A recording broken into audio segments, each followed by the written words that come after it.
Welcome back cinema വാർത്താ മലയാളം. ഇന്നത്തെ ചില സിനിമ അപ്ഡേറ്റുകൾ എന്തൊക്കെയാണെന്ന് നോക്കാം. ജയറാം നായകനായി എത്തിയ ആശകളായിരം എന്ന ചിത്രം 3 ദിവസം കൊണ്ട് വേൾഡ് വൈഡ് 3,54,00,000 രൂപയാണ് കളക്ട് ചെയ്തത്.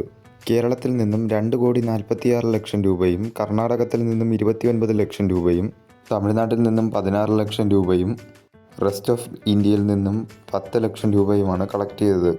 ഓവർസീസിൽ നിന്നും 53 ലക്ഷം രൂപയുമാണ് ചിത്രം കളക്ട് ചെയ്തത്. ചിത്രത്തിന് ഒരു മിക്സഡ് റെസ്പോൺസാണ് തിയേറ്ററിൽ നിന്നും ഉണ്ടായത്. ബേസിൽ ജോസഫ്, ടൊവിനോ തോമസ്, വിനീത് ശ്രീനിവാസൻ എന്നിവരെ കേന്ദ്ര കഥാപാത്രമാക്കിയെടുക്കുന്ന അതിരടി എന്ന ചിത്രത്തിൽ റിയ ഷിബുവിൻ്റെ ഒരു ക്യാരക്ടർ പോസ്റ്റർ ഇന്നലെ പുറത്തുവിടുകയുണ്ടായി. ചിത്രം മെയ് 14 റിലീസ് ചെയ്യുന്നത്. നിവിൻ പോളി നായകനായി എത്തിയ ബേബി ഗേൾ എന്ന ചിത്രം ഫെബ്രുവരി 12 സോണി ലൈവ് എന്ന OTT പ്ലാറ്റ്ഫോമിലൂടെ OTT റിലീസ് ചെയ്യുകയാണ്. ആട് 3 ചിത്രത്തിൻ്റെ പ്രസൻറ്റ് ഡേ ക്യാരക്ടർ പോസ്റ്റർ ഇന്നലെ പുറത്തുവിടുകയുണ്ടായി.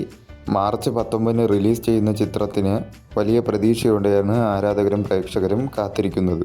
ഗണപതി, സാഗർ സൂര്യ എന്നിവർ പ്രധാന വേഷത്തിലെത്തിയ പ്രകമ്പനം എന്ന ചിത്രം വേൾഡ് വൈഡ് 9.28 കോടി രൂപ നേടിക്കഴിഞ്ഞിരിക്കുകയാണ്.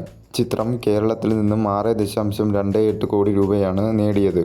വലിയ രീതിയിലുള്ള ഹൈപ്പില്ലാതെ വന്ന് നല്ല രീതിയിലുള്ള കളക്ഷൻ കിട്ടുന്ന ചിത്രമായി പ്രകമ്പനം മാറിയിരിക്കുകയാണ്.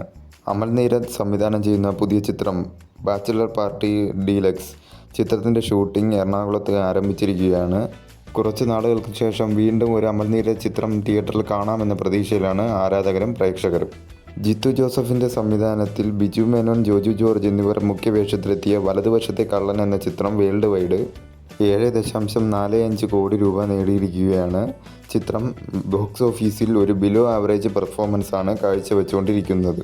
ടിനു പാപ്പച്ചൻ സംവിധാനം ചെയ്യുന്ന പുതിയ ചിത്രം കൊല്ലം കോട്ട കമ്പനി ചിത്രത്തിൻ്റെ ഒരു അനൗൺസിംഗ് പോസ്റ്റർ ഇന്നലെ പുറത്തുവിടുകയുണ്ടായി.